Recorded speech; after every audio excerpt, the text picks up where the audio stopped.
In this video, we're going to be making a card that says "Give thanks," and the phrase is going to be very flourished and flowy, and there's also going to be this nice gold wreath around the phrase. Then we're also going to make a matching envelope that uses similar elements and flourishes the same colors and also has some of these little leaves on it. So to make this card an envelope, you will need a black small fine tip brush pen. This is the Kuretake Fudogo Kochi. You can use any small black pen that you want, or you can even make this black part a different color if you like. And then also a gold color or some color that you want to use for the wreath. I think it would look really pretty to use even like a metallic gold paint, but I used this gold Pentel sign brush pen. And then I also used a pencil and some scrap paper to make my drafts, as well as my light pad to do the tracing of the final piece.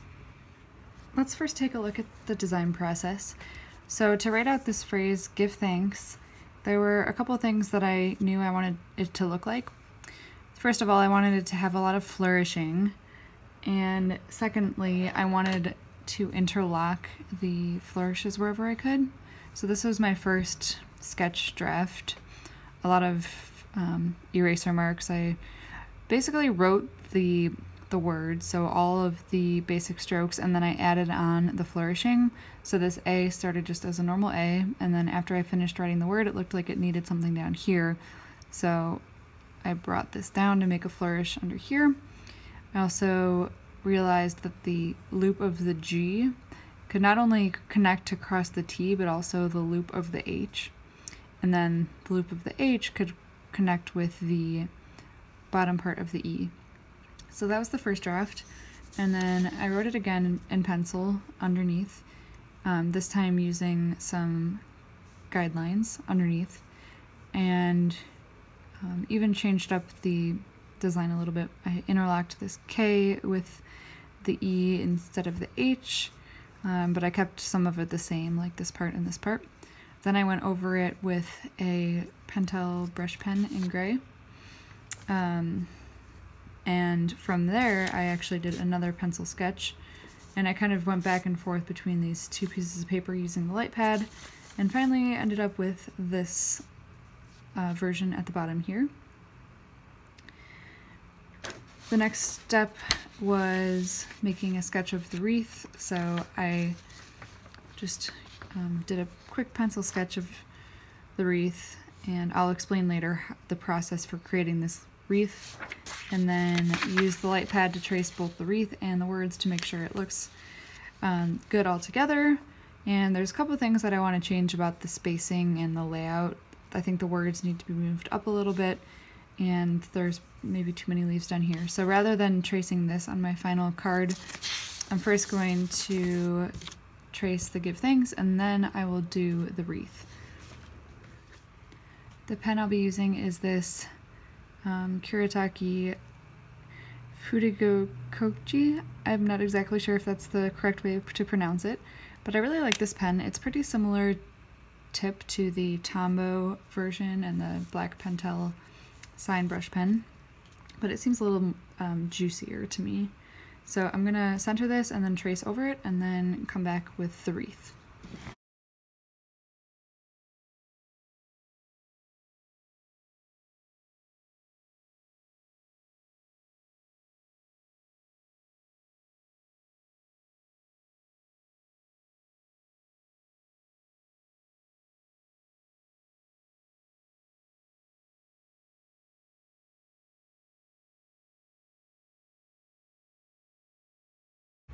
I just finished tracing the "Give thanks," so now I'm going to talk about the wreath a little bit.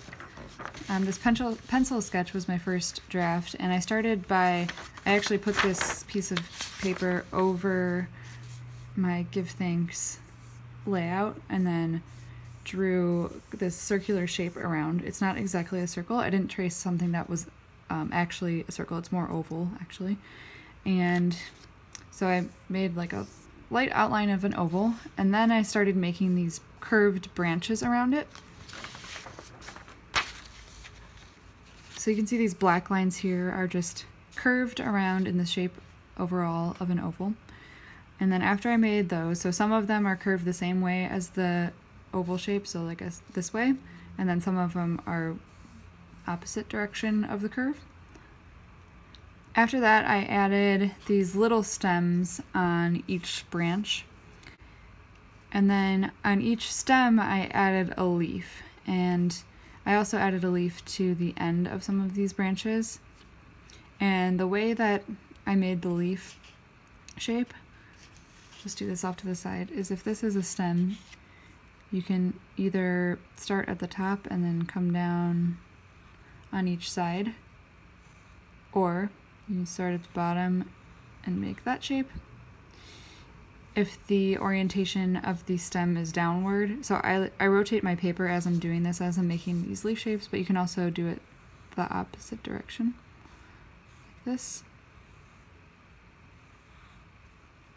But you want it to be, the leaves to have a little bit of curve on the side and basically be symmetrical. So I'm going to put my wreath underneath my card and turn my light pad on. And because I already traced the words, I'm not going to worry so much about where the words are, but I'm going to look at the wreath position and try to make it so that the words are not running into the leaves. Of course, I can always add or take away leaves, and also rotating it to see what the best fit is. So maybe I want it to be a little more rotated like this. Or I could even see what it looks like if I turn the entire wreath, rotate it all the way around, see what that looks like.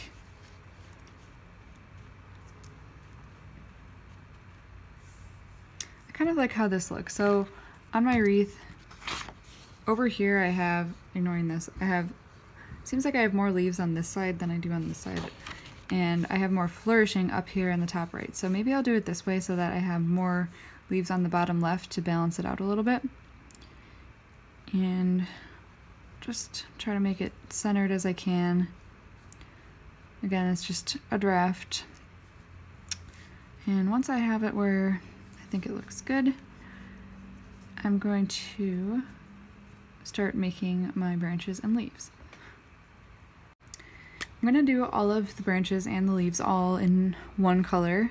Of course, you could change up the colors for the leaves and you can make the branches a different color, but I want to keep it as simple, the wreath as simple as I can, because there's already a lot going on with the flourishing and the leaves. So I think adding too many colors might make it look busy. I'm just going to trace over, starting with my curved branches. And this is a brush pen, so I can make some of the lines thicker and some of them thinner. So those are the branches, and then I'm going to start adding the stems and tracing the leaf outlines.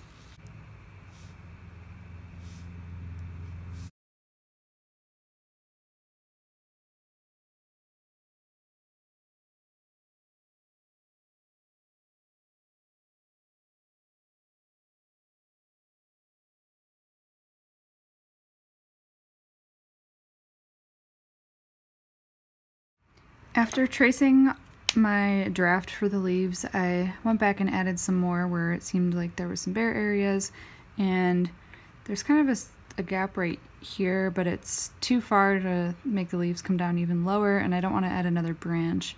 So just brainstorming some ways I could fill in that gap. I think I might extend this part of the G and maybe make it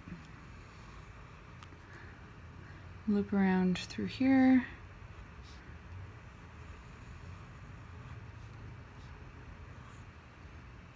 To kind of mimic some of these other flourishes, or I could do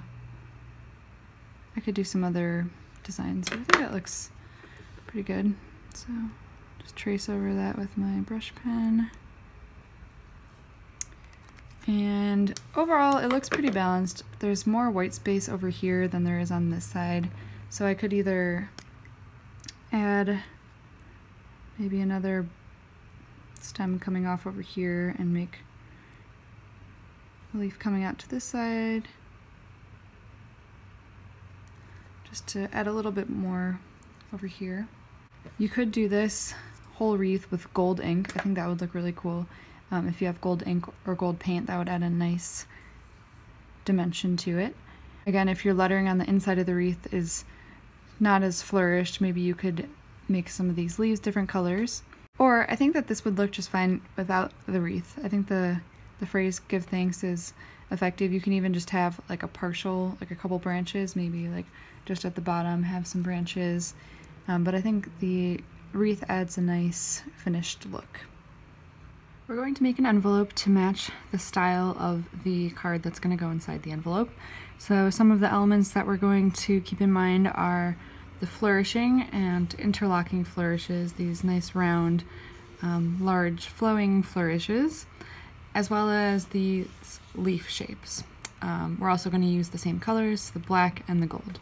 So I've already written out the address. First I wrote it in pencil, and then after that I went over it with a brush pen so that I could see it better and change some things around. During this process I was using guide sheets. So I put the guide sheets behind my paper and used a light pad to trace. Then once I came up with this design, I traced it again. So I used this as my template and then rewrote it on this piece of paper. A couple of things that I did, I made sure everything was centered. So in this version, the city and state wasn't exactly centered. It was coming out too far to the right. So I recentered that as I made my final draft. So now we're going to use this as the template for the envelope. So I'll turn on my light pad and put the envelope on top. And to mimic the color scheme with this black and gold, we're going to use gold for the names and then the black pen for the addresses.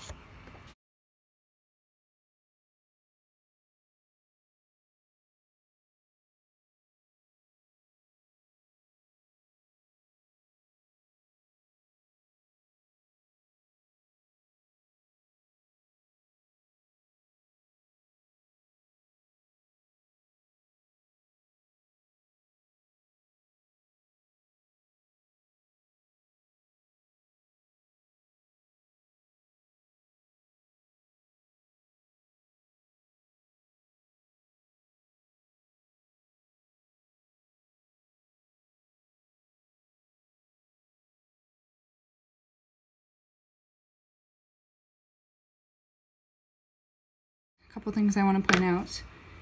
You'll see there are some interlocking and overlapping elements.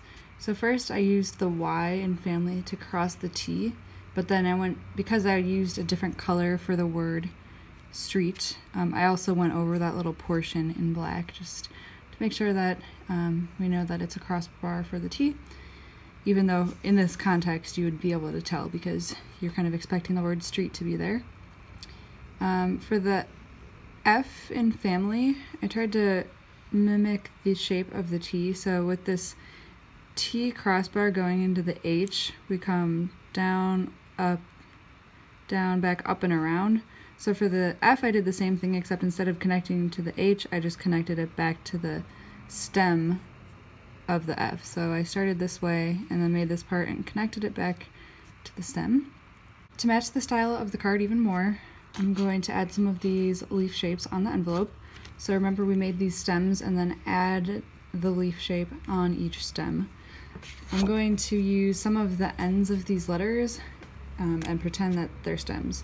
So for instance, anywhere we have a line that looks like it could use a leaf, I'm going to add a leaf shape. I'm going to try to keep it pretty simple and not add too many to make it look cluttered or too overwhelming. Just wherever there might be room or an opportunity to add a little leaf. Okay, so that's just a couple leaves, but I think it looks pretty good. I'll add one more right here. Don't want to add too many that it starts to look cluttered or not be legible. Especially within the address, I want to make sure that it's very clear and easy to read. That's the most important part for an envelope. Okay, so there we have our finished envelope and matching card. Again, here we are going for a flourished style with some gold leaf accents.